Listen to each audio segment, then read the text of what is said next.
నమస్తే భయ్య అందరికీ. ఆల్రెడీ మీరు వీడియో చూసింటారు. అది ట్రెండింగ్ నడుస్తూనే ఉంది. ఇంకా దాదాపుగా ఇంకా ఫోన్లు వస్తూనే ఉన్నాయి. చూడు, ఫోన్ చేస్తూనే ఉన్నారు.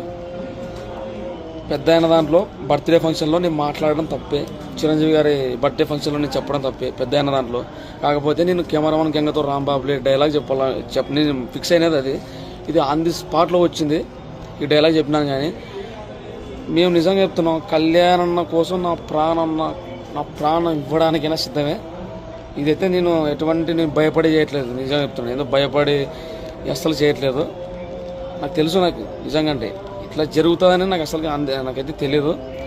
ఇంకో విషయం ఏంటంటే, మీరు ఇంతకుముందుకు మాట్లాడేటివి ఎక్కడైనా మీరు మాట్లాడారు కదా ఇంతకుముందుకు.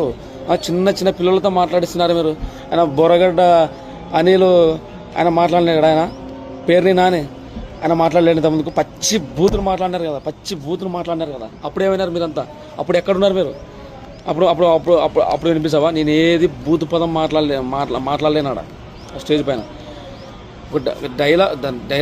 డైలాగ్ పరంగా చెప్పినా నేను చెప్తున్నాను. జగన్ గారి ఫ్యాన్స్కి కూడా నేను ఒకటే చెప్తున్నాను, మీ మనోభావాలు ఏమైనా దెబ్బ తీసింటే నేను మనస్ఫూర్తిగా చెప్తున్నాను నిజంగా. అంటే సారీ నేను ఇంతకంటే నేను ఏం చెప్పలేను. ఇంకా నేను కాకపోతే కళ్యాణన్న గురించి అంటే మాత్రం అస్సలు భయపడం, ఎంత దూరమైనా పోతాం. ఇది చాలామంది పార్టీ ఆఫీస్ కార్డు నుంచి ఫోన్ చేసినారు నాకు. చాలామంది ఫోన్ చేసి, తమ్ముడు నీకు సెక్యూరిటీ కావాలంటే సెక్యూరిటీ కూడా ఇస్తామని చెప్పి జరిగింది. Thank you so much. Janasena party నాకు నిజంగా సపోర్ట్ చేసిన ప్రతి ఒక్కరికి నా శిరస్సు వంచి థ్యాంక్ యూ. బాగా రెస్పాన్స్ అయినారు నా గురించి మంచి వీడియోలు కూడా పెట్టడం జరిగింది.